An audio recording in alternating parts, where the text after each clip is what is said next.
Let's move this around. Is that working? There we go. Good afternoon, Howard Penn. I'm here as the Executive Director of Planning and Conservation League. We are a statewide nonprofit, 50 years old.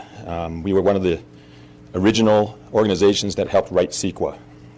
So it's been around a long time. It's done a lot of work on CEQA. Planning and Conservation League works with a number of jurisdictions throughout the state dealing with these type of issues on land use policy, general plan updates, and specific plan projects, both as an advocate for the community as well as also quite often sometimes working with the local jurisdictions. So this is something that has been going on for many years. We are currently working with some organizations and jurisdictions elsewhere in the state that have exactly the same type of problems. So what I'm here today to do is kind of highlight the bigger picture. I have some colleagues here that will talk more about the specifics. What we're concerned about is that as an 8 to 10 year long project process, this took on one step at a time, multiple tasks that have now all been lumped into one bathwater. And we asked for an EIR to try to answer all of those problems in one fell swoop. If those projects independently had been tackled as individual projects, this wouldn't be the behemoth that it is. Many of us in the community have been working on this for years, kind of feel like we've caught a hold of a tail of a dragon. And we're trying to figure out how to piece this apart so that we can digest it and swallow it one at a time. Obviously the metaphor being the elephant, eat the elephant one bite at a time.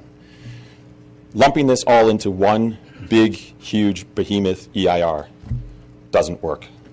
It hasn't since the very beginning of this. You as this board and as previous boards have heard multiple comments for the last number of years that there are many, many discrepancies, and I'll let some other people speak about that in a minute.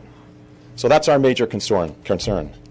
The other major concern is that on an individual level, individual landowner level, individual community level, things that I've been working on in my community, people knew that this general plan update process was happening, but they had no idea to the level of specificity that this is going to affect them.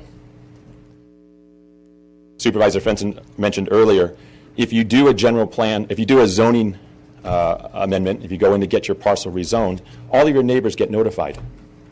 They know what's going to happen with your parcel. They see the plan. That's not happening here. Huge impacts across the county where neighbors are not going to know what's going to happen. So I'm going to let some of the colleagues here that follow talk about the specifics, but we're hoping to present to you today some potential solutions as to how to navigate this in a way that can be amenable to everybody and start chunking this up into projects one at a time to be able to make that happen.